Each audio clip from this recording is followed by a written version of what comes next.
You ready? I'm ready, sir. All right, Mr. Chairman. All right. Committee members, I appreciate y'all being here this early in the morning. I know we get started kind of early, but I think it's important this morning. First off, I think we have a set of amendments for some clarification that Amanda would read in. Are you going? Middle, bottom. Middle, bottom. Keep going, keep going. Oh, goodness. Staff, the one, yeah. I'm gonna have to get y'all back up here. All right, Amanda. All right. These are amendments number 1499, and they are making technical corrections. We're creating a definition of transport and clarifying that licensees are authorized to transport industrial hemp. We're clarifying license requirements don't apply to LSU and Southern Ag Centers, and clarifying that any facility that's producing hemp seed products are subject to inspection by the Department of Health. All right, Mr. Chairman. We make a motion. I'll make that motion to accept these amendments. Is there any objection? Seeing none, the amendments are adopted. Mr. Chairman. All right, thank you, sir. So, members, right now we are at the doorway of being able to move our state forward. I think the 2018 Farm Bill put us in a position to put us first when you look at other states in growing industrial hemp. I think with this commodity that will be introduced to our state, I think it's something that will not only create a bunch of jobs, it will create a positive impact on the economy going forward, along with helping farmers with another tool in their belt. If you look at other states and you look at what they're doing with their industrial hemp, I think we can do it much better, much more efficient, and be much more profitable off of it.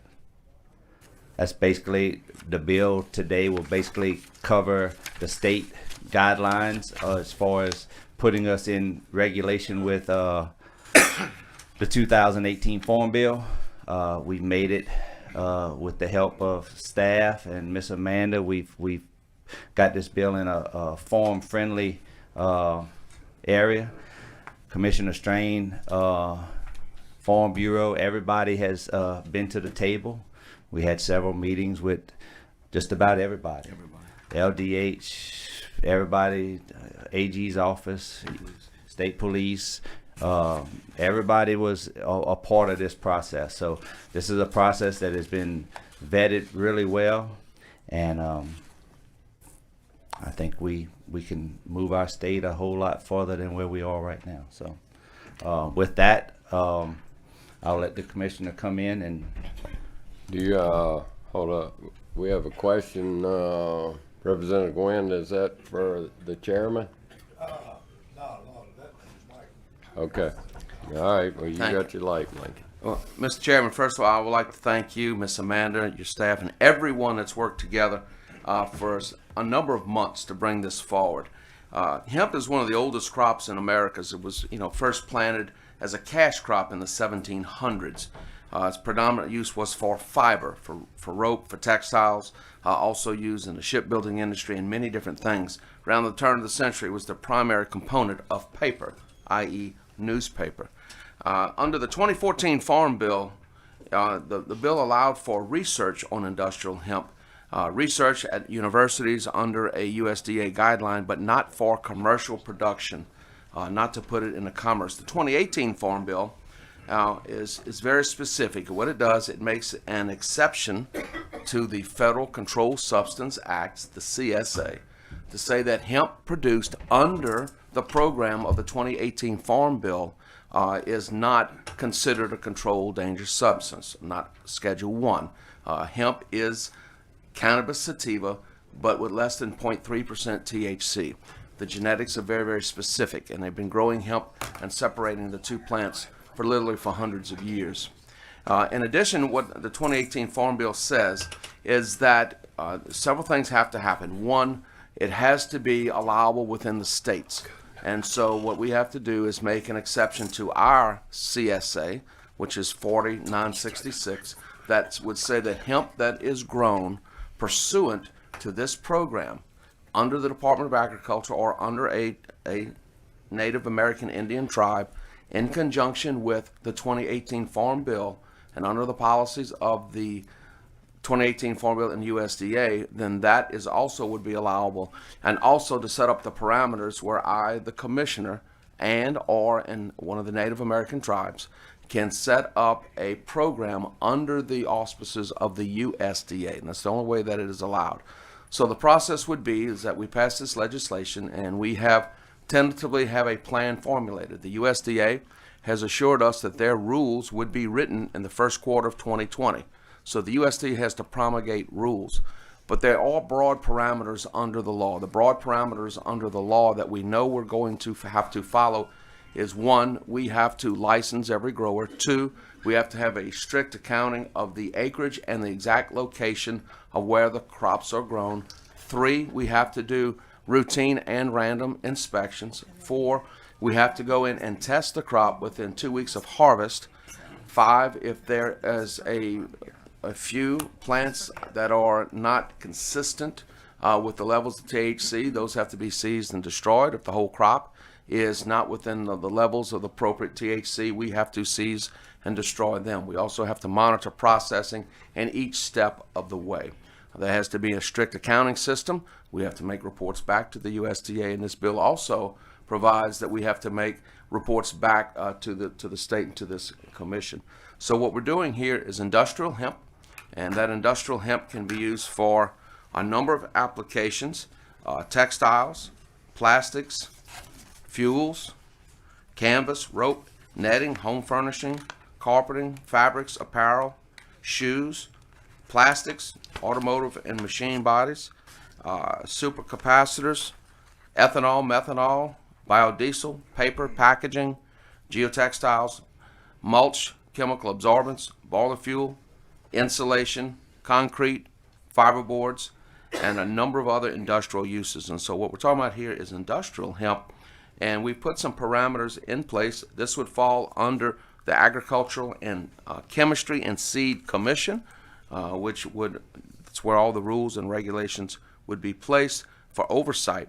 And so basically what we would be responsible for is to develop a program, send it to the USDA. The USDA, once their rules are in place, have 60 days to approve or disapprove our program, but it's model legislation.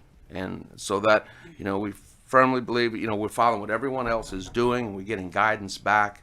And once their program is in place, we hope that in 2020, there's a possibility that we could be in production by 2020, if not 2021. It will really depend on the effective date of the federal rules. And so they've told us not to send all their rules so they have an effective date, but we're going to have it sitting on somebody's desk ahead of time. But they will not accept our program until we pass legislation here in the state. And with that, I'll answer any questions. Representative Gwynn. Thank you, Mr. Acting Chair. Other states that have adopted this rule?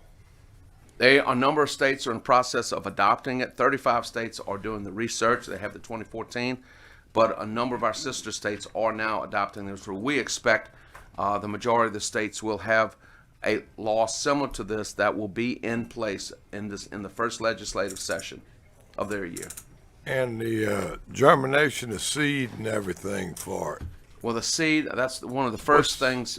The seed is rather precious right now because there's a limited supply of seed. We're getting it from overseas. Well, right now there are plans in place from the USDA that will allow the importation certification of overseas seeds from overseas, right? Because that's where the current majority of the production. There are about 300,000 acres of hemp that is grown overseas, predominantly in Africa and in Europe. So we are working on a process where we could get their seed. So, and the reason for that is that if they've been growing the hemp product there, literally again for a long period of time, then that seed is pure, right? Now, under this program, in order for that seed to come into the United States, it would have to follow the USDA guidelines, first of all, and then to come into this state, we would have to approve it. We will also be working on certified seed, like we have certified seed for rice or soybeans or whatever. But to certify the seed under seed programs takes a few generations to do that. because you have to test the plants that come from the seeds. So we're looking at trying to get seeds in from overseas because there's such a limited supply of seed in the United States because of the 35 states that have some form of research program, since it wasn't allowed for commercial production and will not be allowed for commercial production until they pass this law, and it's under the 2018 Farm Bill. So seed will be limited here. So we may be able to get it from Canada, or may be able to get it from Mexico, South America, but the biggest source will be Europe and Africa, and we have to make sure that that seed, right, is hemp seed, and that also that we don't bring in any foreign matter with it. Yeah, get a higher quality. Yeah, 'cause when did they outlaw the growing of industrial? I do not have the document in front of me, but it was probably in the 20s or 30s, 1938. That was with the invent of plastics. DuPont had something to do with that. Pretty interesting, huh? But that's good. I'll move favorable on your bill at the right time. All right, well, we're gonna wait. Do a we have minute. any still have opposition? some questions here. You do? Well, that's what I'm asking. Do we have any red cards? None that I see. No. Pretty All right, good crowd. Representative LaBaugh. Let me see if I can get you. Thank you, Mr. Vice Chair. How many acres are we looking at to be produced, and it's going to be all under the control of the Department of Agriculture? Is that correct? That's what this bill is about? It would be under the control of the Department of Agriculture, but it could also be under the control on the boundaries of a Native American tribe on a reservation.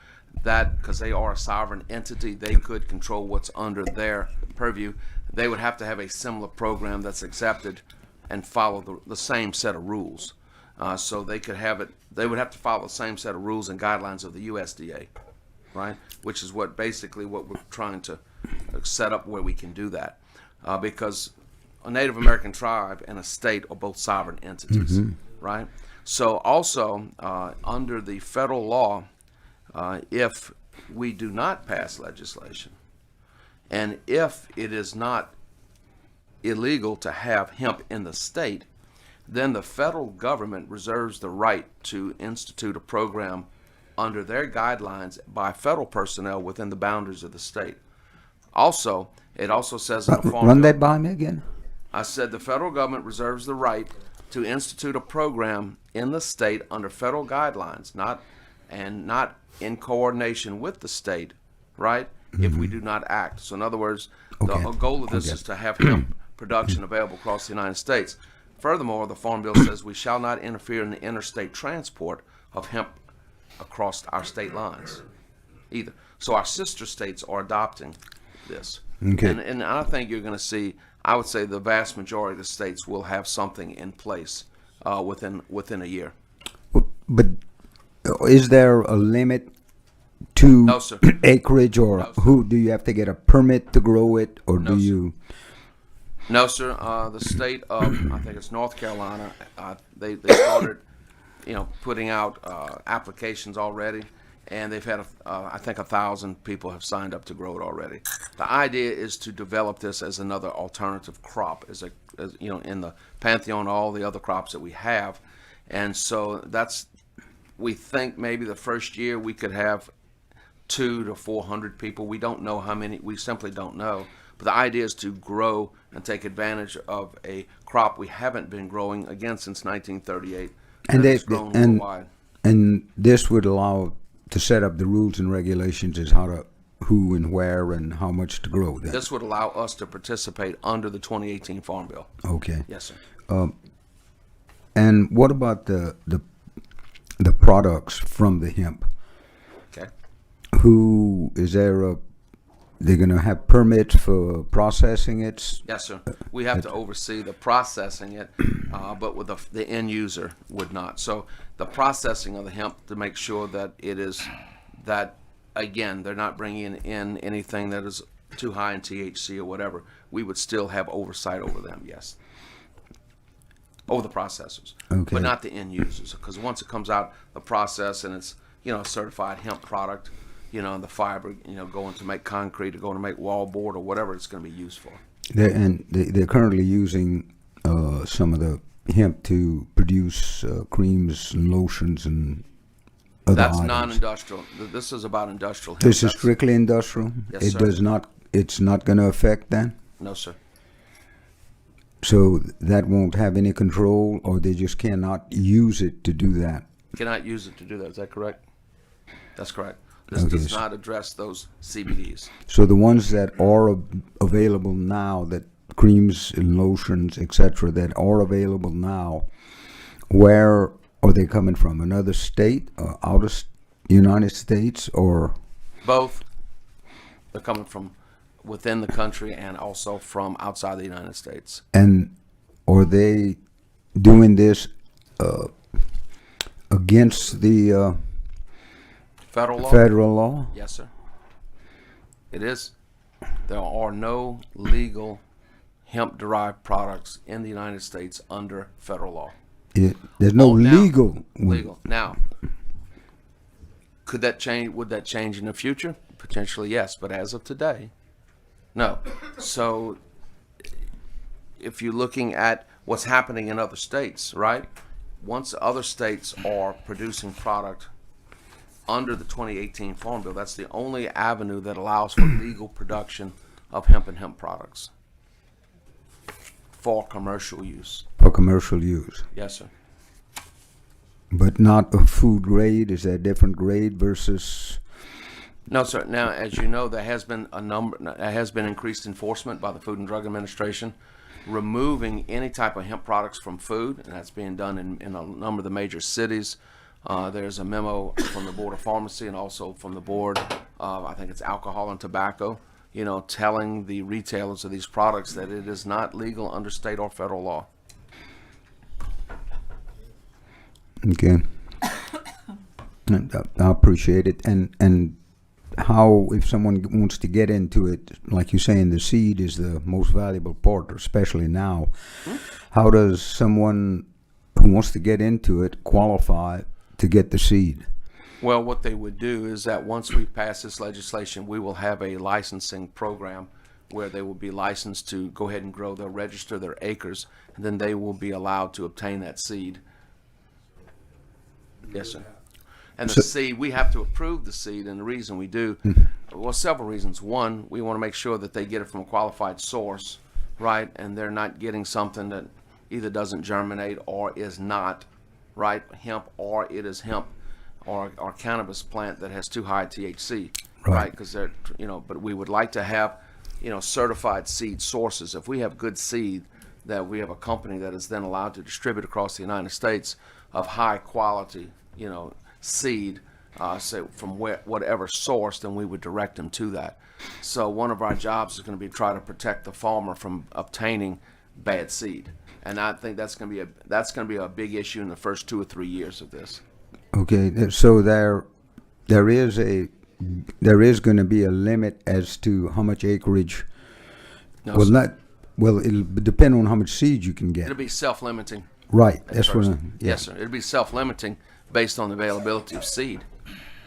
Okay. Yes, sir. And the ag department is going to be in charge of distribution of the seeds. No, we will be in charge of checking to make sure the seed is good and just trying to help facilitate someone wanting seed to find out where they can get it. But no, we will not be distributing the seed. And the free market is going to work on the price of the seed. Yes, sir. Yes, sir. Whoever got the most cash gets the most seeds. I would think. You know, Follow the cash. Well, this is a new industry that is being recreated in the United States. It's a new industry, and so we're going to advise our farmers to be cautious, of course, right? Right. So I can't tell you what if we can get seed in bulk, from overseas or from Canada or from wherever. We can't tell you right now what the price of that seed would be. But the seed would be gotten by the ag department, not the individuals. The individual would have to get it.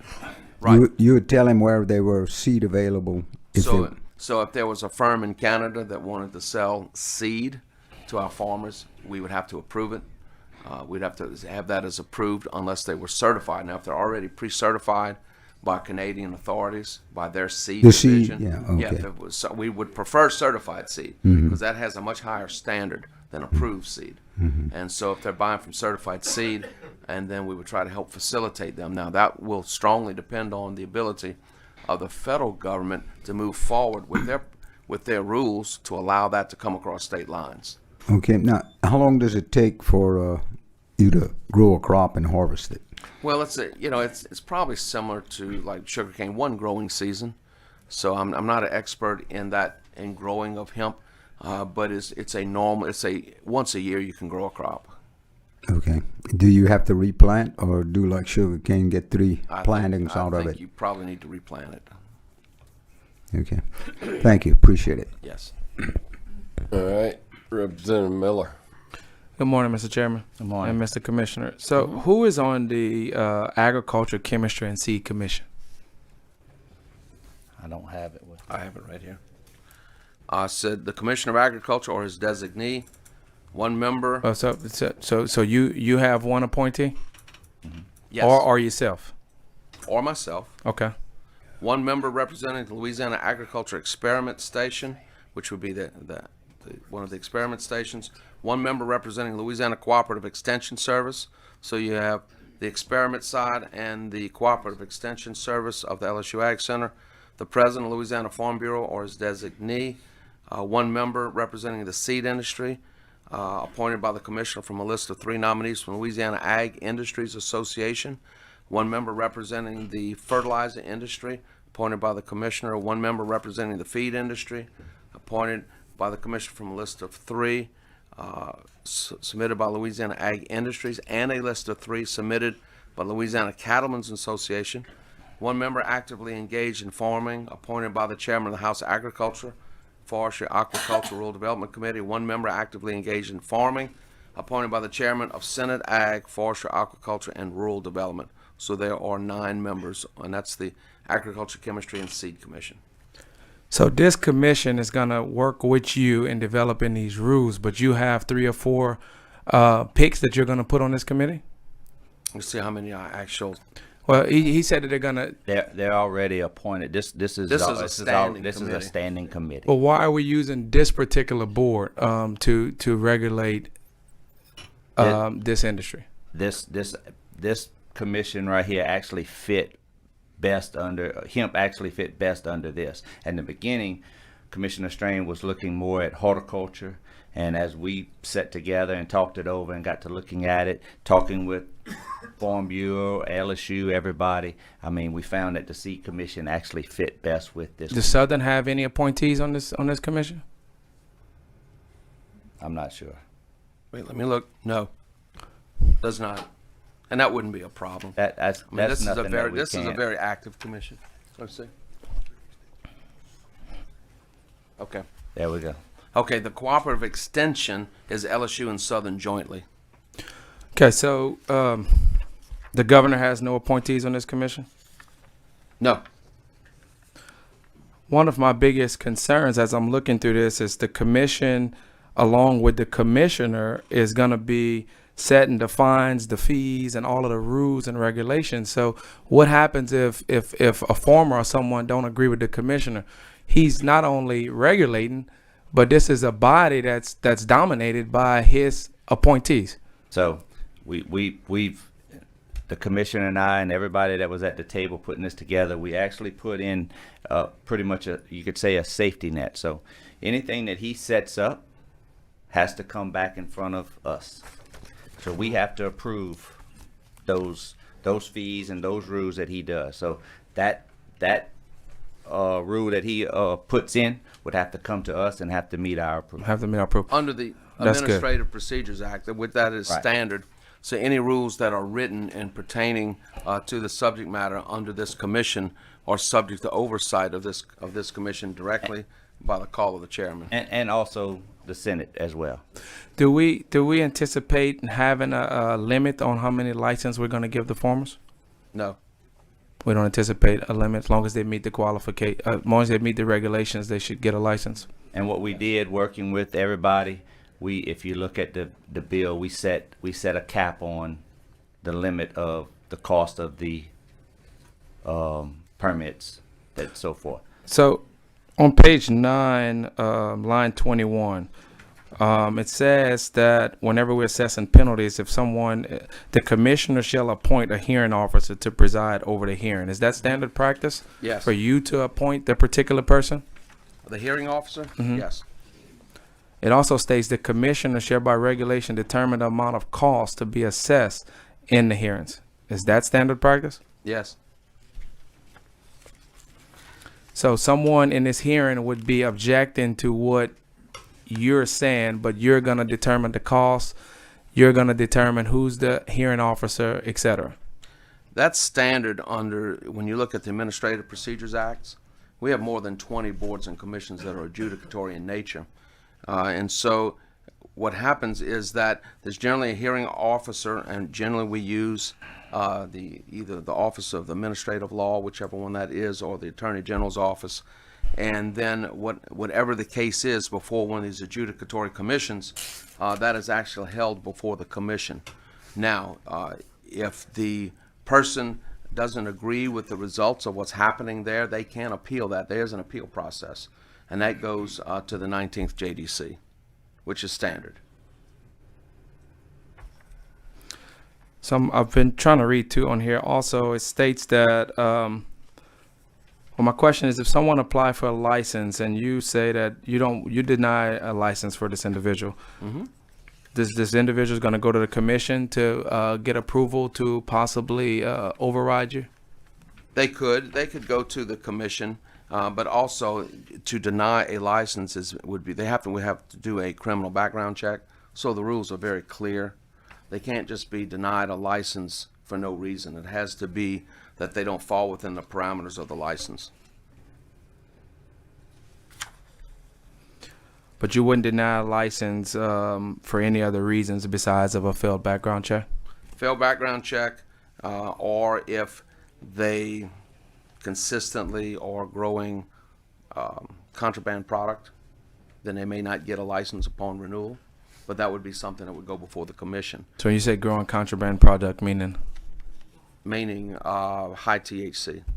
Okay, and now where would they if their lab is saying different from what your lab on how much THC is growing in there, what's going to be the process?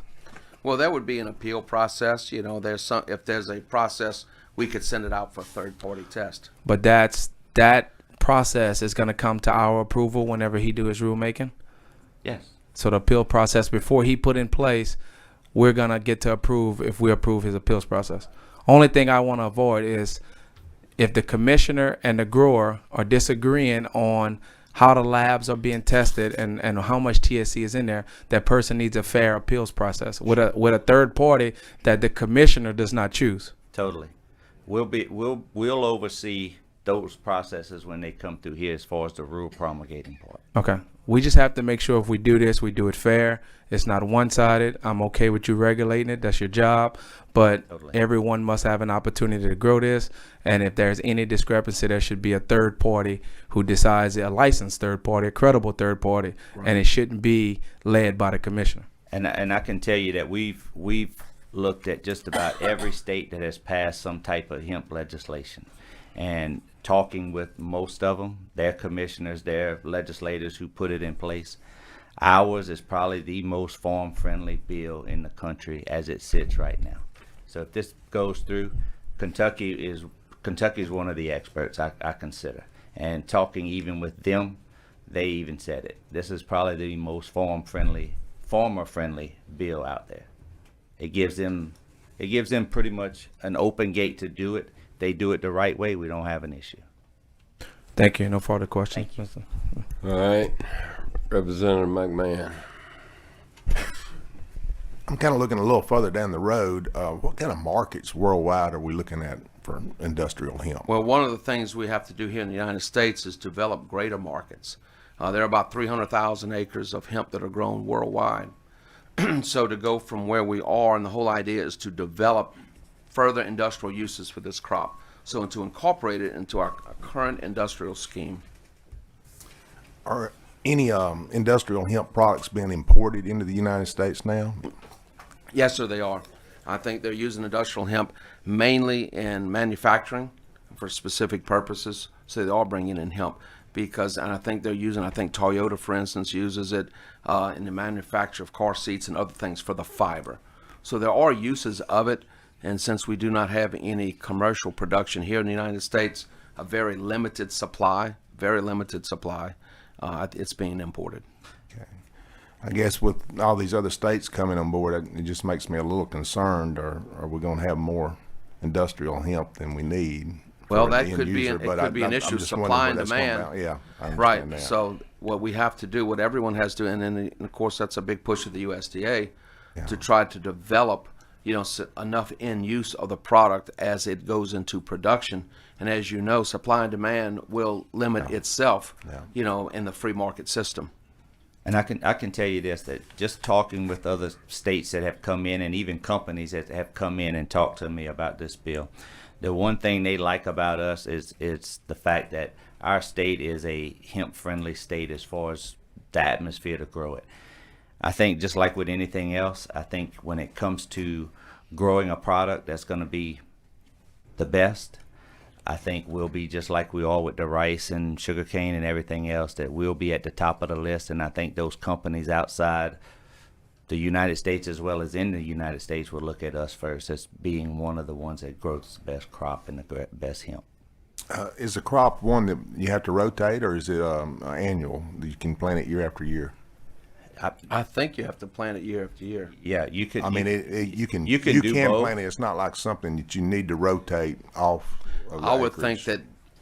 think it would need to be rotated, just like any other Yeah. crop, right? And I think talking to some people, I think lots of times it depends on the seed that you use and what you're growing. I think some of the seed will allow you to do it, some of it won't. So it just depends on which seed you or which material you want from the hemp. So Right. What about return to the farmer as far as comparing it to like a bean or soybean or corn crop? Estimates Is it are per for acre? industrial hemp, $1,000 an acre, $1,200 an acre is what its current value is as an industrial product. You can use your same equipment that you use to harvest sugarcane because you're cutting the whole plant off. So that's kind of the value there. and I think the sugar cane right now is roughly like $200. Sugarcane is if you have 7,000 pounds per acre at 24, so you can have $1,400 14. Yeah. Okay. Well, that's all I overall. have. That's in the raw state. All right. Thank you. All right, Representative Emerson. Thank you, Mr. Acting Chair. Mr. Commissioner, how are you doing this morning? How are you? So you're creating a new license, so I have to ask you a couple questions about that, Of right? course. Okay. The chairman and I were talking about it yesterday, and I understand that it's you're sort of following along with some standard practice of other things that you're growing in the department, correct? This sort of falls in line with that. And the chairman actually slipped up a little bit earlier and called it a permit. And so, as I was reading through this morning and last night, there's not any type of education requirement or testing or anything like that to get this license, correct? No, just a criminal background check. Okay, so you're having a criminal background check, and then really what this is doing is ensuring that you have oversight and inspection purposes, correct? What this does, this allows us and puts us in a position to follow the federal law. So this is being done under what federal law requires. So it allows us to participate and follow those guidelines. So based on the legislation, we will submit a plan. The plan has basically to mimic, right, what is going to be allowable or required under federal law. And the So- testing of the fields and all this, that is part of the federal law. Right, but it doesn't say in federal law anywhere that you have to call it a license or you have to have a license or a It does licensure discuss, process it does or anything. talk about a license. It talks yes. about a It license. does. In the Does Farm it Bill. allow you to have any type of, call it an inspection permit or anything like that? You have to do inspections as well. Okay, but I mean, could you call it an inspection permit? No, you don't given a license to grow, then we have to do inspections as well. The only reason I'm asking about it is because, we've had a big discussion about licensure and permitting and all that kind of stuff. Mostly just because, I've been annoying about it. And licensure kind of has this connotation that there's a lot of requirements up front with, like I said, education requirements, testing. I've had a lot of conversations with people talking about, that makes them, that kind of leads to the idea that it's, you're in a profession, that you have to do some type of training up front to be a licensed professional in a particular field. So this, to me, and again, I'm not trying to have this like only a conversation about semantics, but if you do something more like a permit or inspection permit, something of that nature, that kind of connotates more like, hey, we're permitting this, we have oversight of this with the ag department, and we're going to have follow-up inspections on it. So, I mean, I don't have any particular amendment today right now. Just kind of an ongoing conversation I want to have. I mean, I know that you guys have a lot of licenses within the ag department to grow things. But you get what I'm saying, like kind of the connotation of, because we have a lot of professional licenses in Louisiana, and that connotates that you had some type of education or some type of training beforehand, and then you sat for a test or something like that to get that license. This is more of a permit to say, hey, we have annual inspections, we can come and inspect your crop at any time. We're responsible for the oversight. You see what I'm saying? Kind of the difference of the definitions there. I do understand, but throughout the Farm Bill discusses licensing. Yeah, And the licensing is very specific, is that it's not a certificate, it's Hey, it's I not a heard that, permit, Miller. it's a license. So if you look at the Secretary shall establish a procedure to issue licenses to hemp producers in accordance with a plan established under this subsection. And so throughout the federal Farm Bill, it specifically talks about the issuance of licenses. And we need to be consistent. No, We I don't got you. need And anything that would cause a all I'm hiccup. trying to prevent here is anything down the road where we start saying, hey, people have this license, so we're going to start testing them to make sure they understand what hemp seeds look like or something like that. You get what I'm saying? Because we have a lot of that in Louisiana, as we've discussed over the last couple of years. And then secondly, I wanted to ask about on page 6, line 26. Is that something that came from the federal government as far as drug-related misdemeanors? Obviously, I understand the issue with drug-related misdemeanors when you're talking about industrial hemp and the connotations there, but Okay. Where at? I think I'm sorry. Amanda can give you where that came from. Where are you? You got it, Amanda. You want Amanda to clarify that? Yes. The felony came from the Farm Bill requirements that you can't have a felony in the past 10 years prior to application, and the misdemeanor came from Kentucky.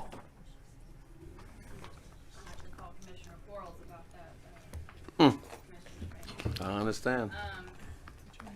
Back on, Uh, front, top row, top row. you're on. thanks.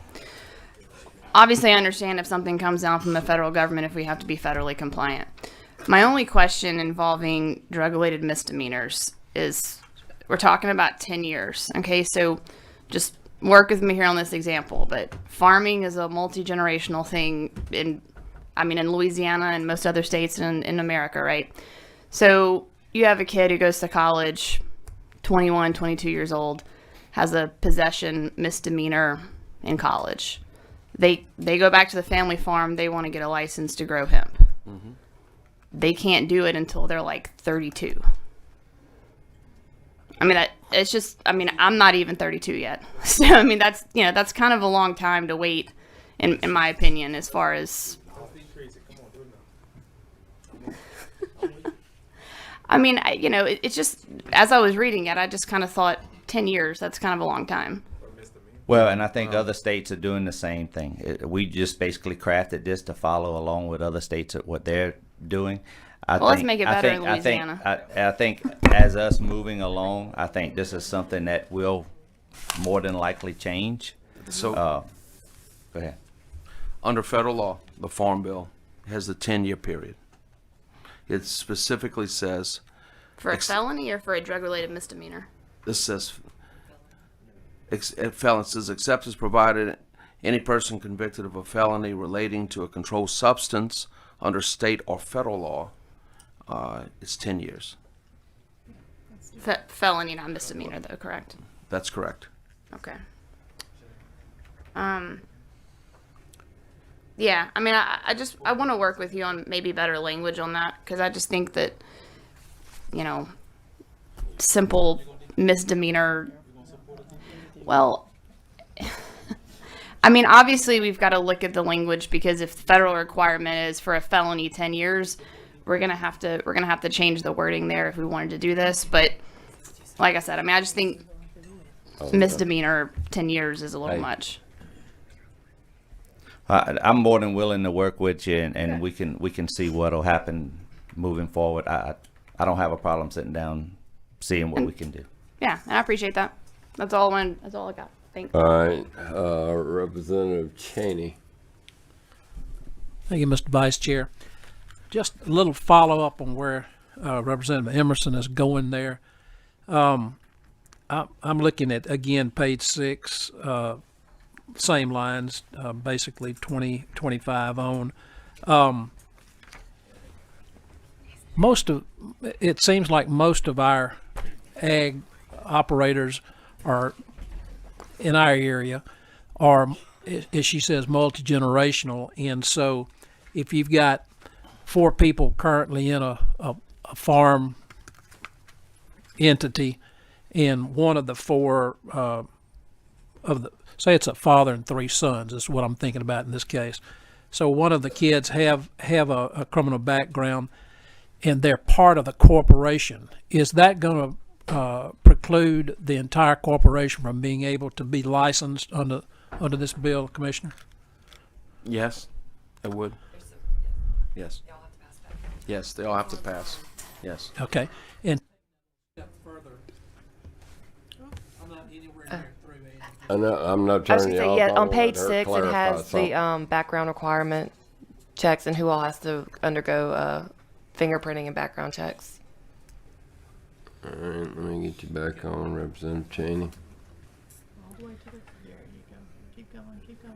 There. I'm gonna tell you what, next time I'm gonna bring my, I can talk real loud if I need to. I don't need this thing. prescription ones in here. So, okay. So, Karen, this just a little bit further here. Page 7, top of the page, E. The applicant is responsible for any employees working on the applicant's license. So a lot of these farms, you know, they've got seasonal help, or they've got folks that they keep on their employment rolls year round. So all of these same field hands, if you will, I'll just use that as a common term. That's kind of what. Are they also going to have to undergo all of those? No. No. Well, how are they going to be responsible for somebody that's not? Same as it would be with any other business. That owner of that farm will be responsible for his workers. So Responsible? What when you say responsible in what manner? Well, if I'm running an operation like this, and it's as delicate as this is right now, because it's something brand new, and Bubba Cheney comes to me and he has multiple felonies underneath him, then I might look twice at putting him on my farm working as of right now. Well, if you put Bubba Cheney there working, even if you knew that, then I wouldn't be subject to that far down, not an owner or anything. I wouldn't be subject to background check. I would be Criminal. left up to the owner of the business. If he wants to do it in his policy and his manner of picking somebody to work there, it's left up to him. Yeah. So. Is that right, Amanda? He's asking if someone wanted to hire somebody working on the farm that had a felony conviction or something like that. That would be, he wouldn't be subject to a background check. It would only be the person occupying the license, right? The only individuals that have to undergo a background check is on page 6 in D1. There's a list. It's the applicant, any members of a partnership, the office and directors of a corporation, the stockholders of a corporation, or the members of a limited liability company owning more than 5% of the corporation or company. So just an employee would not have to undergo background check. Now, That would certainly leave the owners or the officers of that entity, though, open for risk. A 50-pound sack, if this happens to exceed the 0.3 THC level at some point during the crop cycle, carried off would be a substantial possibility. And I think that would be, I think you'd look at that just like you would at any other employment job that you would go in at a plant or anything. I mean, if they want to put their employees to a background check, then they're more than welcome to do that. If they don't, they're willing to roll the dice. That's totally left up to them. Okay, let me just move on a little bit further. Still, page 7. Line 9, it says all licensees shall maintain documentation of any sales or distribution, including the party to which the product was sold or distributed. How's that going to be overseen, Commissioner? Where are you at? Tell me again. Page 7, line 9, 10. I'm worried now. This is where my question is leading. I'm looking at in how your department in oversight is going to have to be staffed. Are you going to need additional TOs, and how are you going to oversee? Well, the plan, if you saw, there is a $500 license fee, $250 inspection fee. So that would allow us, based on those fees, to hire whatever additional personnel we need. But the way we work under horticulture in that division, agriculture, and the environmental sciences under that division, all of our inspectors are cross-trained. So you wouldn't have anyone specifically assigned to these duties. So when someone goes and they go into a facility, if they're checking fertilizer, they're checking feed, they're checking seed, whatever, right? This would be an additional duty that would be handled by the entire team, so that is, is in a shared process. Mm-hmm. So we don't expect to have, when you start looking at, a tremendous number of processors, we don't think that's going to be the issue. But again, under the federal law, we have to have an accounting, and we have to have records have to be kept as to where this product, when the seeds come in, how many acres they have, how much was harvested. We have to keep documents of that. So that's not going to significantly increase your budgetary needs in staffing TOs for ramping up to meet that oversight? We don't think so. And again, we're doing this, it'll have to be self-funded. So in other words, from the fees that you approved is how the dollars would be available to do this to run this entire program. No state general fund. Typically, are we talking about small plots, maybe, We just think say so. 5 acres or so, or something of that sort? Or I think you'd have to have at least probably 25 or 30. It just depends. Small plots, because if you're going to have the equipment. Now, if you already have, the farm equipment, the tractors, and the method to harvest, right, then you could, if you want to start off with 4 or 5 acres just to see. But I think on average 25 plus acres or 100 acres. And so I think that's what we'll probably see initially, small plots. So your inspectors would show up, let's just say a random, and they'll gaze across 15, 20, 25 acres and be able to tell if product is missing, no crop production loss or mysterious inventory shrinkage or anything. How's that going to be? What our inspectors will predominantly be doing, there is a visual way generally to tell the difference between industrial hemp and non-industrial cannabis. It has a different characteristic in the plants. And so either direct field inspection or use of drones to fly over to look at that. Also, under federal law and under this law, we have to do an inspection and testing within 15 days of harvest. of the product. So we have to, go in there, and that's good for the farmer too, because we don't want something harvested that turns out to be high THC. So it's my understanding that visually, with hemp grows very tall like sugarcane does, whereas the non-hemp cannabis has a different characteristic. So we should be able to tell. That's kind of what we're looking for. The whole idea behind the inspections is to try to prevent, non-hemp from being interspersed within the hemp plant to where there is an illegal product being produced under this program. And you still think that's not going to significantly increase your cost to Well, we hope not. We looked at the parameters of what other states have done, specifically Kentucky and other states, what type of fee structure they put up. But again, this is a beginning. We don't know. It's impossible to tell. We could have 200 farmers, we could have 500, we could have 50. Mr. We Commissioner, simply don't know. can you Oh, I'm speak sorry. into the mic, please? I'm sorry. Both. Thank you. But we simply don't know because all this is new. So it's based on our best understanding of what it could be. right. And the next little area here tell me about the exceeding the 0.3% THC. How many times during the growing cycle is someone going to be able to test that, or should they test that? Well, I'm thinking now in terms of the farmers that's going to have a significant investment in the product and the crop if they decide to try this experiment. That's And- right. So the whole idea of having approved seed, a certified seed, is to try to prevent anything of that nature from occurring to begin with. And then the whole idea of going out there and looking, if you go out there and you find one or two plants that are not in conformity, right? Like if you go out and look at a rice field and you're looking over the uniform of that rice field and you see 6 or 7 plants that are growing, 6 inches to a foot higher, that's a problem with that plant, right?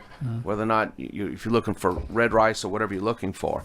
And so based on the phenotypic expression, in other words, what that plant looks like, then we go in and pull that plant out. Now, if you have, 2 or 3, 4, 5 plants that for some reason the variability of seeds or they got mixed up with seed or whatever, you pull those out and we have to destroy those, right? If they test high.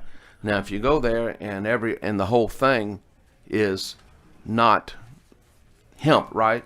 Then it's going to have to be destroyed. Or if it's hemp, but that's not hemp. No. If it's hemp, it will be automatically below 0.3%. Yes, sir. So Yes, sir. So is it not hemp because something else has been introduced? Regular marijuana. I don't know. Cannabis seeds. Other introduced. cannabis seed. Yeah. Yes, sir. So Yes, sir. so it's an anomaly that would be in a certified seed originally. It would be an anomaly in certified seed. Yes, it really shouldn't happen in certified seed because again, that's multi-generational. So at that point, you merely pluck out the impurities, if you will, out of the crop. That would be and the they idea. continue on growing that crop. I think in the state of Kentucky, they've only had to destroy one field in their programs dealing with on the research plots. So the idea behind all the inspections and all that is to try to prohibit someone from illegally planting cannabis plants in between hemp plants, thinking that they could get it. disguise it. That's exactly right. To Yeah. stop illegal intentional contraband. It's not about trying to harm the farmer, hurt the farmer, or whatever, because we're there trying to help them. The whole idea is to help them with a crop. But we also have to be responsive, right, to law enforcement and to the other laws. If your inspectors would go to a field and they find a significant number of these plants, is there anything that can be done to stop the, I guess, I was going to say the THC level from getting past the 0.3, the danger area, which would force them to have to destroy the because crop? you're not growing hemp. If you have high THC, it's not hemp. Yeah. It's not the plant, right? And so again, the crop would have to be basically bush hogged and burned. That would be unfortunate. What is the other? Is there another hemp other than an industrial hemp? Is there another form of hemp itself? There are a number of different hemp plants, I would assume. There are hemp plants that have high CBDs. And that Cannabinoids. was my question. Yes, This is totally different from what we're talking about. Right. This does industrial not hemp. allow for the production or sale of these products for CBD. Yeah. Only industrial uses. And going back to one other question someone asked earlier, these products that we see advertised in every daggum paper in the state of Louisiana, the CBD gummies or edibles or whatever, Yes, sir. that is not legal in our state currently. That's correct. How can even we advertise that product to be sold within our state? How could that even be legal to attempt to sell that coming in from outside our borders? Well, that would be an enforcement issue, right? And I guess the issue is that it is so prevalent. How do you enforce it? But you have seen memos from the Board of Pharmacy directing their pharmacists not to sell these products. There was a memo on alcohol and tobacco going to all of their retailers where alcohol or tobacco is sold, that these products are not to be sold there. And also there are memos coming from the Food and Drug Administration saying that these products should not be used in any food product because it is regulated. It's not allowable for that. There's also been memos coming out from the Food and Drug Administration specifically that you cannot make a claim on a label of any type of medicinal claim for these CBD products because they are not FDA approved. And so there have been different levels of enforcement. Have been tractor trailer loads of these products seized coming out of Oregon. They went into some of the major cities, including New York, and they have seized and destroyed products. And I think the pharmacists have been notified they cannot have these products in the pharmacy. And so I think as awareness becomes greater and the different jurisdictional authorities are telling the people they regulate they're going to enforce it. Well, I'm not gonna. But that's under that enforcement is under criminal law, not civil. I understand. I won't beat this up. Hold on one second, Clay. I'm not going to beat this up. But my question is this, and I'll turn the mic loose. These advertisements, they're in all of the major newspapers. I've seen them here in Baton Rouge. I've seen them in Monroe. Those advertisements for those products, would that come under the purview of the Attorney General's office to stop those advertisements? Who is it that can do that? Because research on all of this is woefully lacking to do with this. And again, Clay, I'm going off a little bit off the subject, but I'll stop. Yes, so that's what whose job is it to see that? I'll guarantee you put one of those ads in the paper with all of those claims, absolutely there'll be thousands of people that'll make phone calls today here in the state of Louisiana trying to get those products in here. Whose job is that? First, it depends on where it falls. It could fall under LDH, it could fall under ATC, or it could even fall under neither one of them and fall under the local and FDA. So, but this bill does nothing. I understand that. CBD. This is just for information. And also on the growing side of it, you could never hide a marijuana plant or anything like that within growing of hemp. Hemp is a small, tall plant that grows and intertwines with each other as it grows up and it gets really tall. You need at least an 18-inch variance between a marijuana plant to grow it. So it's much shorter. It doesn't look the same when it's out in the field. So okay, thank you, Mr. Vice Chair. All right, I'm gonna have to Representative, I'm gonna have to call you Boudin because I don't know how to pronounce it. I know who you're talking about. Oh, about rice. So, I'm telling you, if Nicknames Bouret never- or Boudin are the worst things that I get called, by June 6th, I'll take it and run, huh, Mr. Commissioner? Nicknames stay around here forever now. you're Good. right. That's good. First, I want to get back to this discussion because I am 3 weeks on the job. In your opinion, or in the opinion of Mr. Mapes, I represent District 47 from Abbeville to the Acadia-Lafayette Parish line, all the way west to Texas. Should this legislation pass, do you feel that this will provide options, alternatives for our farmers in the southwest portion of the state? So as you're looking at me tonight, Clay, I'll answer you. Okay. Yes, and that's the whole idea for industrial hemp across the United States, to add another crop into, all the traditional crops that are available, because again, it's being grown in Europe and in Africa, and the idea is that, again, specifically looking at fiber and those industrial uses, if it's something that can help our farmers, into their crop rotation or have an additional crop, whether they're in corn, beans, wheat, sugar, whatever, and this may be an option. It's also, I do believe that it's predominantly going to be in the smaller farmers, 25 to 100, 25 to 200 acres as a crop, specifically looking at, the cost of what it takes, for instance, to grow cotton now, because the cost of a cotton picker is $875 to $900,000 for a cotton picker. So those farmers that are transitioning out of one crop may choose this as part of the entire farm operation, as another option. And so the whole idea is there is something that is considered viable and that was outlawed in 1938 for whatever reason, and that for hemp, again, hemp is a form of a plant that does not produce hallucinogenic, things, and so to give them an option. And I can tell you, talking with farmers across the state, north, south, every boundary out there, this is something that all of them would love to have in their tool belt as an option. And not only just our farmers, small businesses, this is going to be such an open range of job opportunities and things that can positively move our state forward. I mean, I can tell you the hemp variety, as far as seed wise that are certified seed, they have a seed that will grow in just about any part of our state and do really well. Okay. One more question.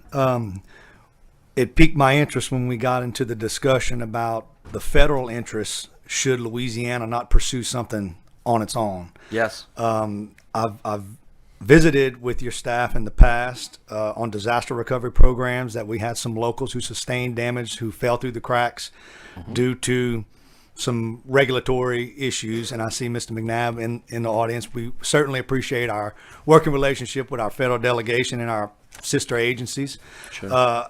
However, if the committee, and the chairman and the commissioner could all work together to ensure that this program, even though there are federal regulations already in place, if we can tailor it to Louisiana and have it where it is actually beneficial Yes. to our people, I think I would really appreciate that, and That's so would why the we're people here. of Louisiana. And so I appreciate having the discussion and look forward to learning more about how we can, craft a program within the federal guidelines that actually benefits our state, and instead of being reactionary to everything that comes down from DC, I think we know better on a local level how to implement a lot of these things. So I look forward to those discussions and working towards a good program. Thank you. Thank you. And thank you, Representative Gwynn. Thank you. Commissioner, do you envision possibly a program with LSU on a research center like we do rice with development of the seed for this? Well, that research is permissible for LSU under this bill, right? Do you feel that they may come into play on this? Well, if LSU LSU or Southern, our universities, LSU and Southern, one of the things they do is to develop superior lines of seed. That's a big part of what our experiment stations do. And if this hemp could take the place of timber in a lot of industry in instances for paper, well, I'm just saying, it's a renewable crop. Which child do I choose? Yeah, which child do you choose? Well, it did at one time. You're correct. It Hemp was did. the It's a predominant source. possibility. There's no use in Well, that's not true. taking that into consideration. That's right. It would be immature if we didn't. William Randolph Hearst was the largest hemp producer in the world, and millions of acres of hemp, and it was predominant fiber used for production of his newspapers. And it's a renewable resource. Yes, so is timber. Yeah. Well, yeah. 30-year renewable. Yes, It's sir. faster growing. Yes, sir, but there are other uses for this particular product because of the nature of the fiber that we do not have with timber. You know, when you Yeah. when you take wood chips and you pulverize them, right? And that's one of the reasons they work so well in energy is because they do not have that same fibrous component that hemp does. Yeah, the Israelis use it in making components for their fighter jets. Mm-hmm. No use in us falling too far behind. No, but they need to buy our jets. Yeah. We need to make ours out of this. Okay. All right. Yeah, that's good. And then one other question I had on the corporations. What about farms that have family member farms with 25, 30 members, 50 members, these 1,000-acre Well, I farms? think Are when you we gonna start- well, will then, this you know, we will- prohibit them? I think if anyone owns a percentage or more, and we would five- develop that in the rules, and it's normally the 5% rule, right? Yeah. That 5% or more would be subject to the background checks. But normally the farm, you know, you have the landowners that are generally have many different owners versus the actual farm owner is often more limited. And so we can look at that under the rules. You would have to do some tweaking. I have to make sure that it follows within the federal rules. The federal rules have not been written yet. The federal law has been written, which is very broad, right? That's where it has that 10-year prohibition for a drug-related felony. But specifically, when it comes down to the rules, which we hope to have in the first quarter of next year, it may be more explicit as to when you have, for instance, multiple persons owning the farm, what percentage they own, and how that applies. That will be further defined under the rules. Family farms that have been generated down for Right, and 100 years might have 200 owners. And I do expect that there would be quite a lot of information in those federal rules. We haven't seen them yet. We're talking about them, right? And they are being promulgated now. All right, that answers that. All right. How you doing? Representative LaBaugh. Huh? Do Let me away get with you trees. on. Thank you, Mr. Vice Chair.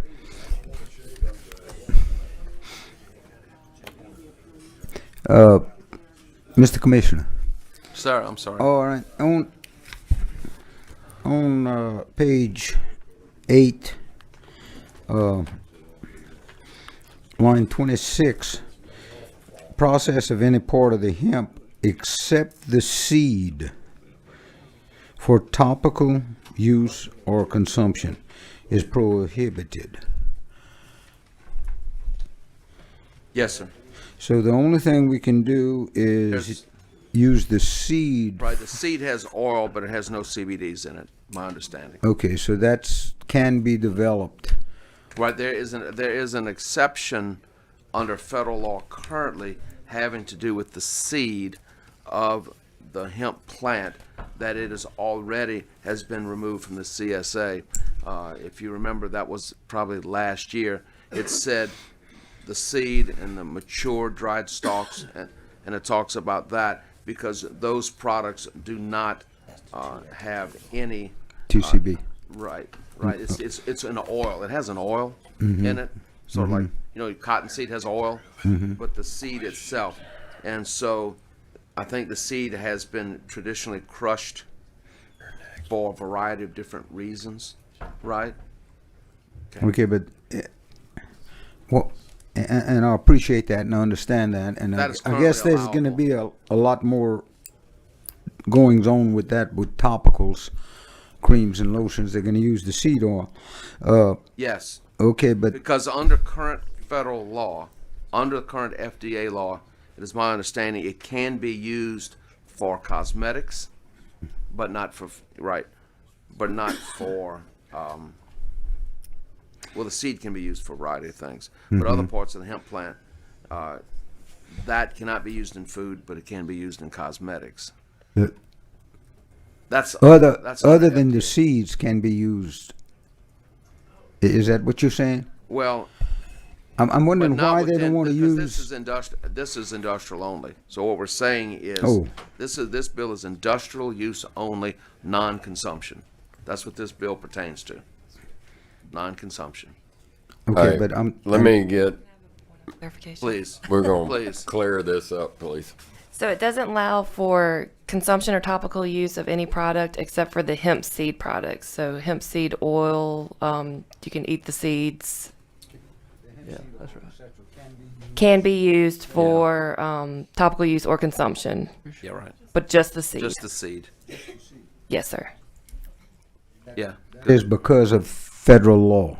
My understanding, yes, sir. The FDA has recognized that the Yes. seeds are okay.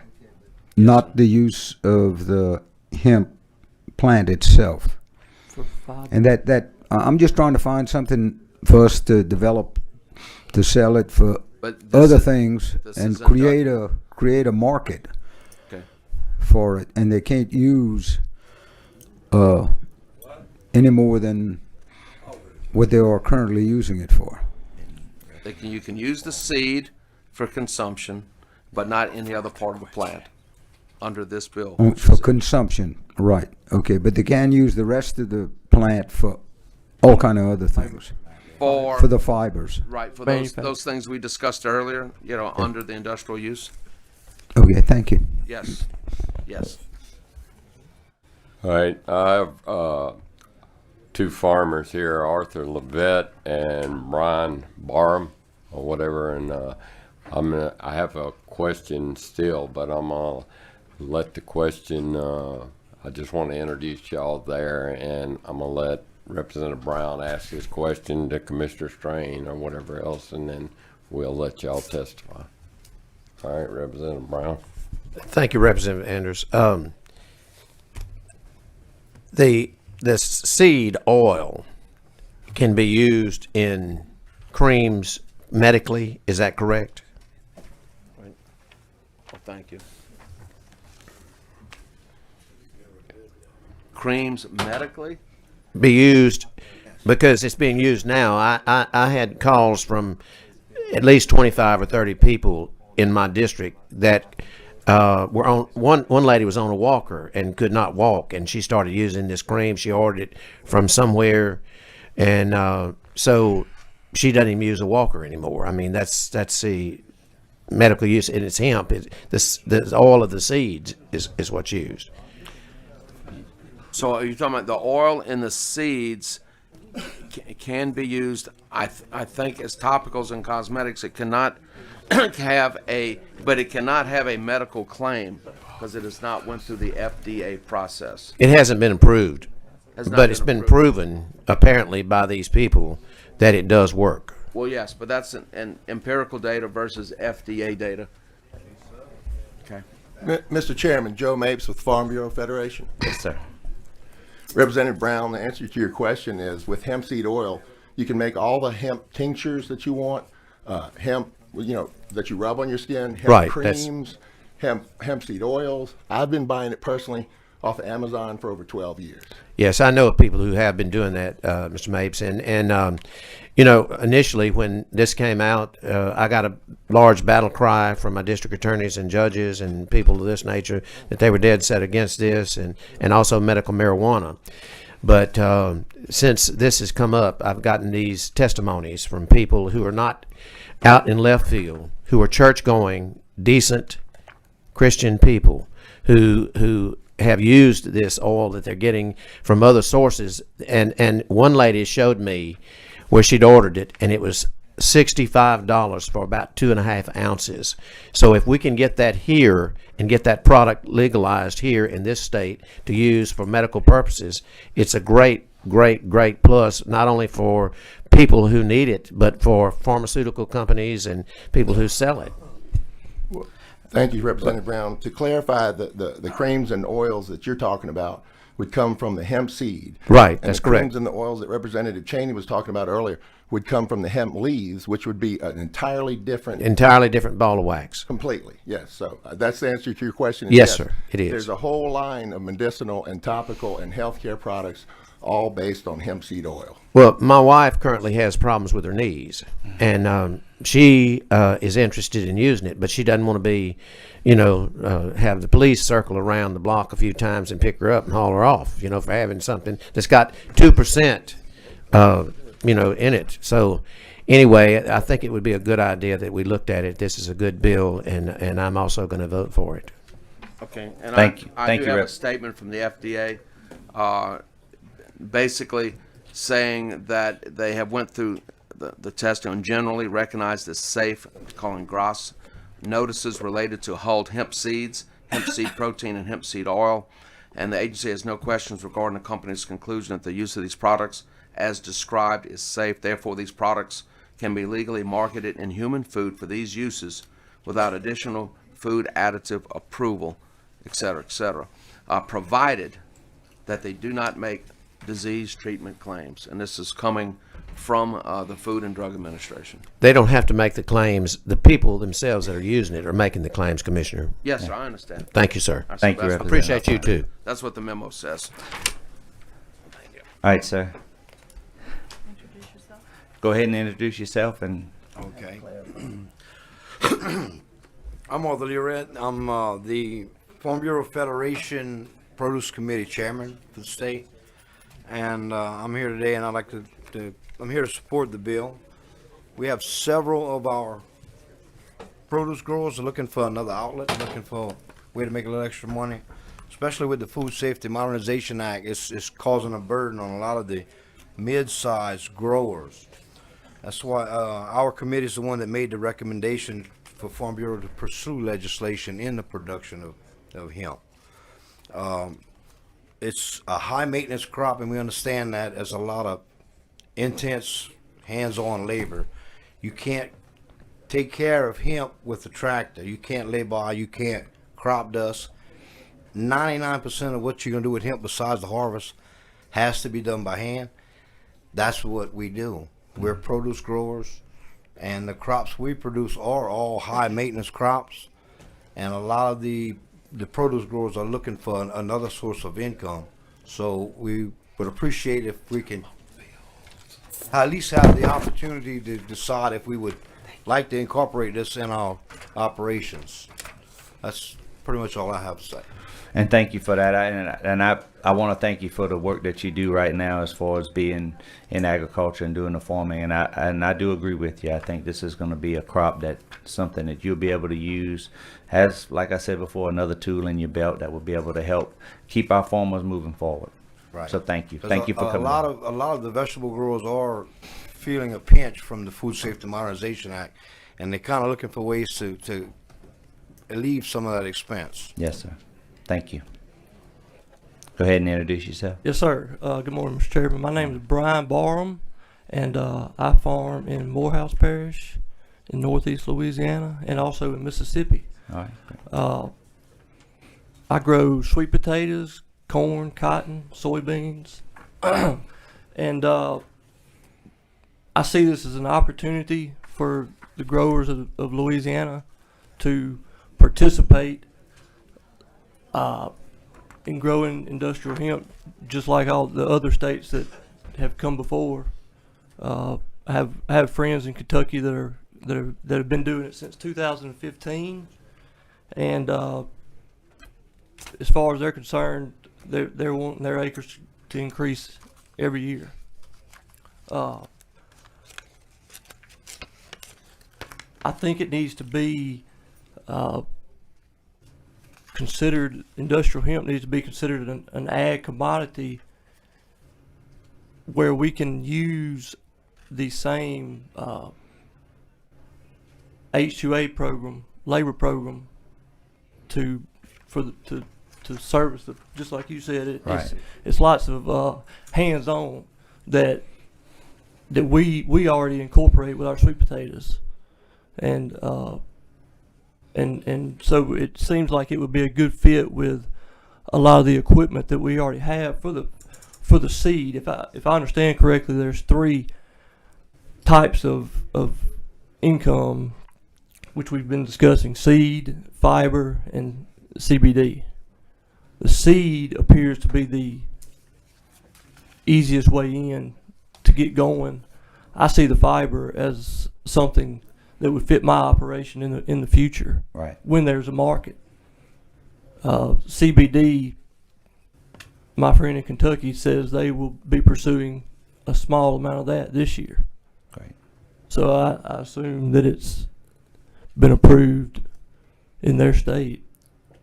But this bill does not. But the seed and the fiber, I think it will take all 3 eventually to maintain the industry, because of the amount of people that are interested. Is you're going to have to use the entire plant to justify the cost. And you're exactly right. And I think, looking at other states and what they're doing with their hemp legislation and things, I think everybody had a plan that fit their state. I think, right now when we sat down with everybody that had interest into this, from farmers to the commissioner to the AG's office, everybody, this bill was crafted so that it would fit us for right now. Yeah. Not saying that things in the future doesn't change things, but as of right now, I think this bill is in a posture where it benefits farmers just like y'all and farmers across the state. That's going to be a positive impact on us. So I think the ag centers, LSU, Southern, needs to be involved with research. And they are. To In this just- bill, they are involved. As soon as possible, Yes, sir. because they can experiment way better than I can. No doubt. All righty. Thank you. I think we have one more that wants to speak. Thank y'all for coming down today. I really do appreciate you. Thank you. Thank you. Thank you. He's spoken. There you go. You good? Boy.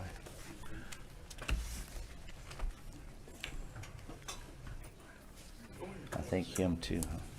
He didn't speak yet. Is there Mr. Joe? Come to the table. Oh, I'm sorry. Whichever one of y'all want to go first, introduce yourself, say where you're from, and go ahead. Mr. Chairman, my name is Roy McIntyre. I farm in Franklin Parish up in the northeast corner of the state. I became interested in this because of a relative that had some problems that this CBD oil helped. But in doing so, I've been researching this for a couple of years. I've talked to folks from Kentucky to Colorado to Washington, California, and to a person, I've gotten the same result. And I've talked to farmers, and it has been very profitable for them, both on a small scale farm and larger scales. My wife is a pharmacist, and so in doing this research, I had to run everything by her. But it is industrial hemp. It is a crop just like soybeans, and it is going to be highly regulated in this state. If anybody's got any worries about that, you can put them aside. It's probably going to be overregulated if the truth went on.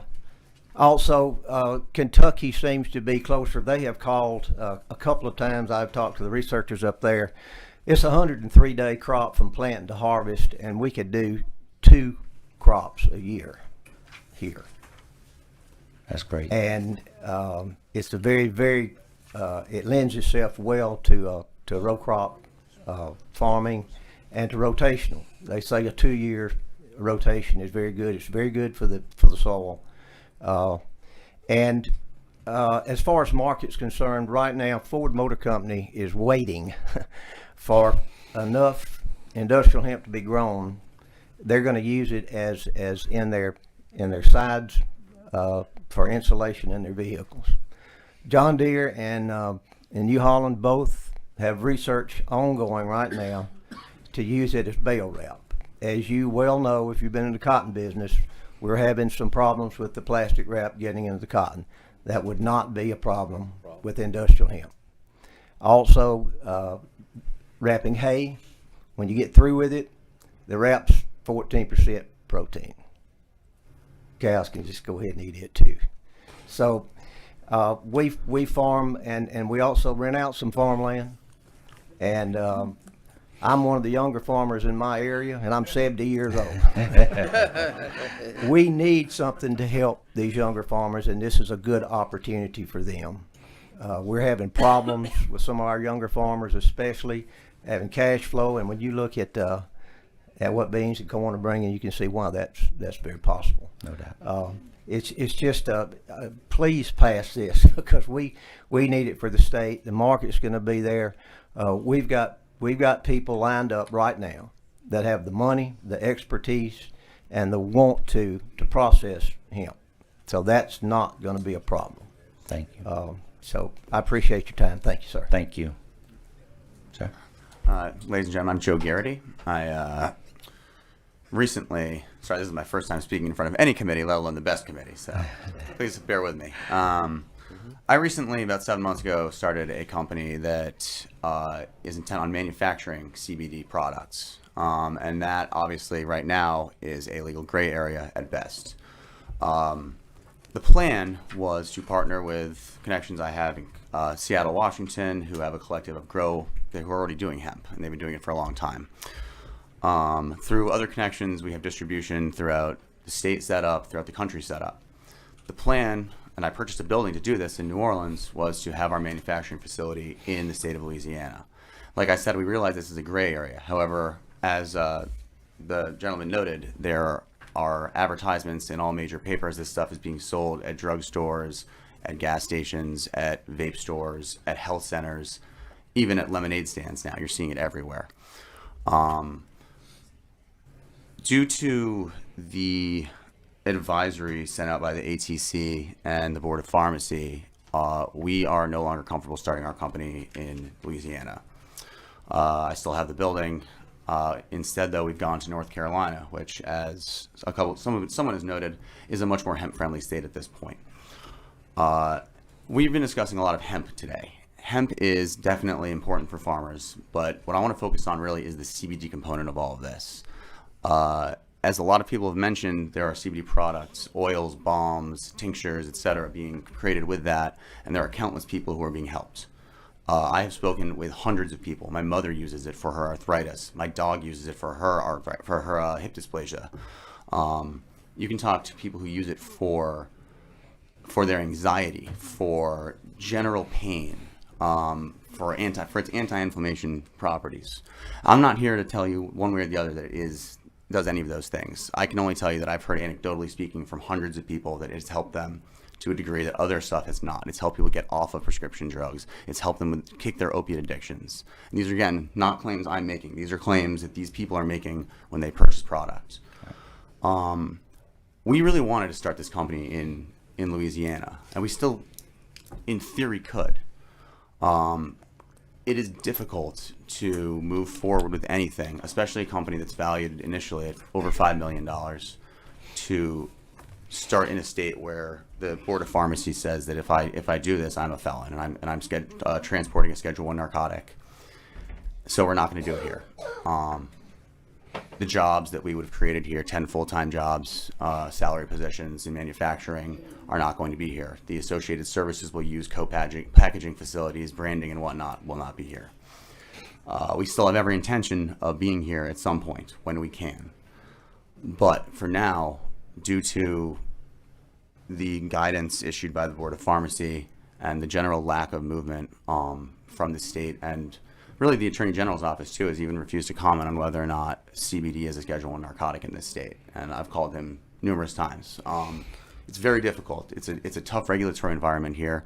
It's a tough regulatory environment nationwide, but it's made even tougher with guidance from the Board of Pharmacy stating that we would be felons if we were to start doing this here. And I thank you for being here, and I thank you for your testimony, and I agree in a lot of ways of what you're saying. I think, as I said earlier before, I think right now the bill is where it fits Louisiana for right now. We're moving, and as far as with the AG's office, the AG office, not that they won't comment on it, but when there's legislation pending on issues like this, that's their normal policy not to comment on it. Now, if there wouldn't be any legislation, he'd be more than willing to give you an opinion. So, but okay. One thing I would like to mention about the CBD oil, because there seems to be some confusion. Very little of what you're seeing in stores, especially in Louisiana, is made using the seed. That stuff is extracted from high CBD versions of hemp or strains of hemp, and it's being extracted in facilities that are creating jobs, and it's being tested by independent labs that right now the state just does not have. And if CBD is not included, if we're not ready to jumpstart that CBD industry and we don't prepare for it now, we believe that Louisiana will fall behind in this and will miss out on a lot of jobs and a lot of revenue. The CBD industry specifically, not the hemp industry, is expected to grow to $22 billion by 2022. That last year was about a $1 billion industry. Louisiana can take advantage of that. And if we have some forward-thinking laws and we plan ahead so when it is legal federally, it can be legal in this state, I think we can take advantage of that. And I think there's going to be a lot of opportunity for economic growth. I agree. Thank you very much. Thank you. All right. You had a question? Oh, I'm sorry. Mr. LeBon? Appreciate it. If I may, could I call up Mr. Malcolm Broussard to maybe clarify some of the problems we're talking about new products? Mr. Malcolm?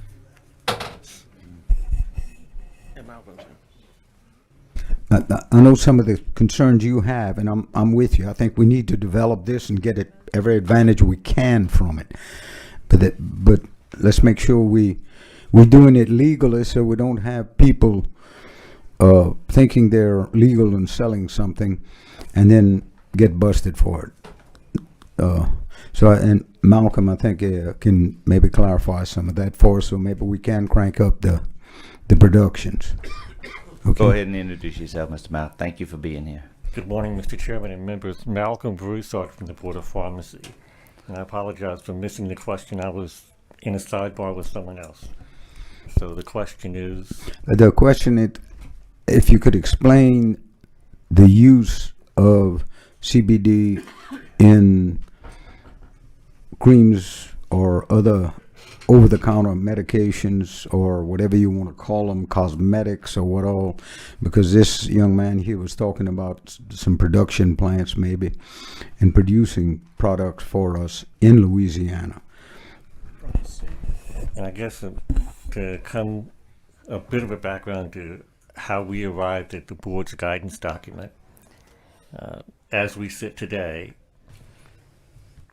hemp has been removed from the federal controlled substance law, and the CBD that comes from hemp comes out of the controlled substance law. There is still, however, CBD in marijuana, which is still in Schedule 1.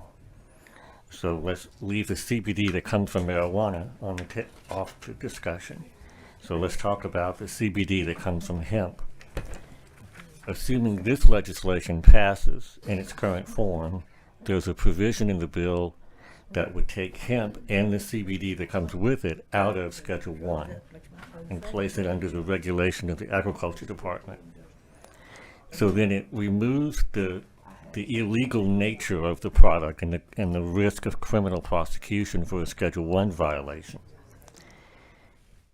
Now we have the issue of the FDA, which has oversight on a federal level on food, drug, and cosmetics. That comes from the Federal Food, Drug, and Cosmetic Act of 1938, and there's been a reference to that law already today.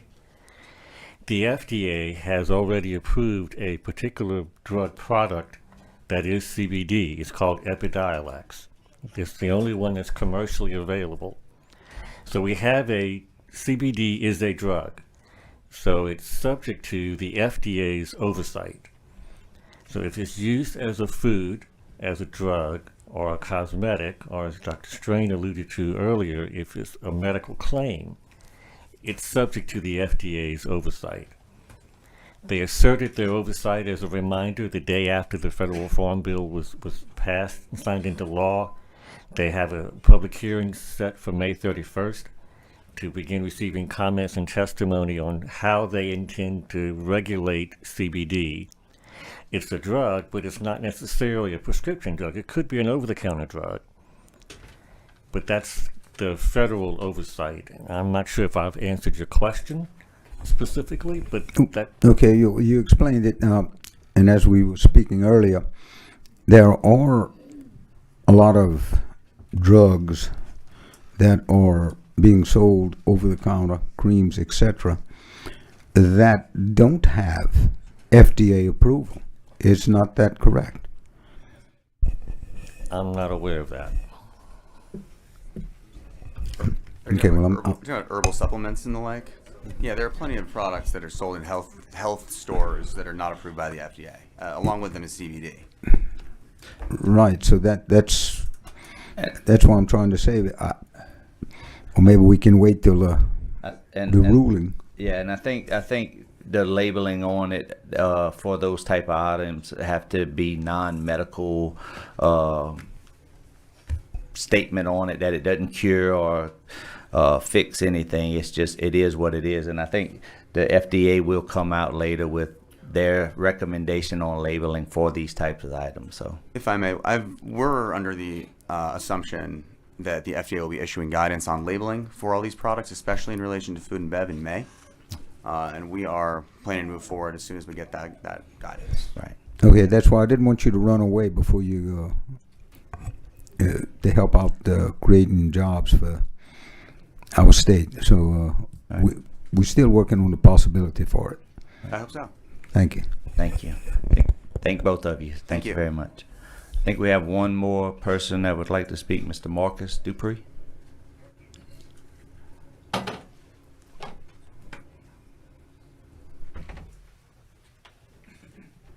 Thank you for being here. Thank you. So we're talking about industrial hemp.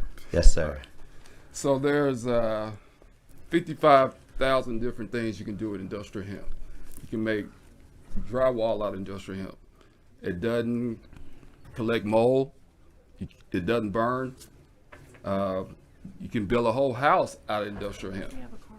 Hempcrete. He don't. We'll do it. I have a farm in Oklahoma. I have 300 acres, but we're not into the industrial hemp. I do the CBD. So I think you guys are doing the right thing by starting out with industrial hemp, because the CBD and hemp, it takes a lot of money to get started from seed to harvest. Right. About $10,000 an acre. So you're doing the right thing, getting the farmers involved, and this is about the farmer. They can supplement their income with industrial hemp for sure. Yeah, and I think, you know, the one thing I think we missed out on the industrial side is that, you know, like you said, with the hemp homes and hemp wood and hemp cream, the one other thing that you didn't mention was the resistance to certain insects and bugs and things like that. That the insects and termites and things like that do not like the hemp concrete. Exactly. So that's a major plus. Imagine, I told somebody that the other day, imagine building a home in South Louisiana and you had a guarantee that you wouldn't have mold or mildew in it. You would be resistant to termites and insects, and it was fire retardant or fire resistant. That would be a dream home, right? Yeah, let's think about the floods down in the Ninth Ward, where they've been built out of hempcrete. That's right. I mean, you wouldn't have all those houses being destroyed right now. That's right. So, well, I appreciate you coming in. Right, thank you. Oh, we got one question. Thank you, Mr. Chair. Two questions. The Marcus Dupree, running back? Yes, sir. Oh my God, I need an autograph. Second question. The ring, what is it? If I may ask. Well, this one is my high school ring. It just has all my accomplishments in high school. And then I have the Fiesta Bowl ring, which I still hold the Fiesta Bowl record. Then I have the Hall of Fame ring. So I got 3 like this. I saw the highlights on you, and you still look like you could do some damage. Well, that's a long time ago. Thanks. That's all I have, Mr. Chair. Hey, I take CBD too right now. So we're trying to get it into the NFL because I want a picture with you. All right. Thank you for coming down, Marcus. All right. Cards in support. I'll let you read it. Turn on my mic.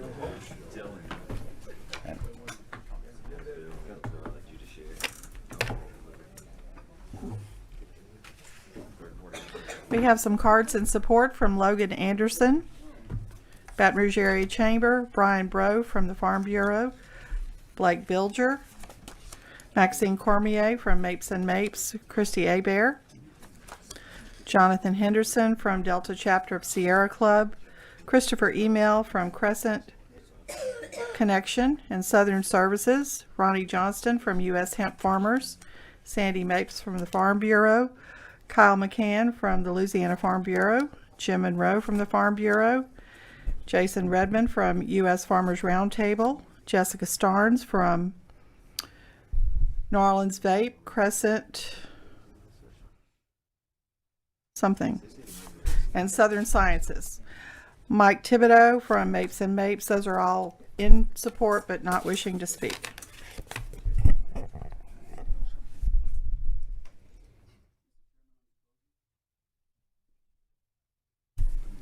Sorry. Thank you, Acting Chairman.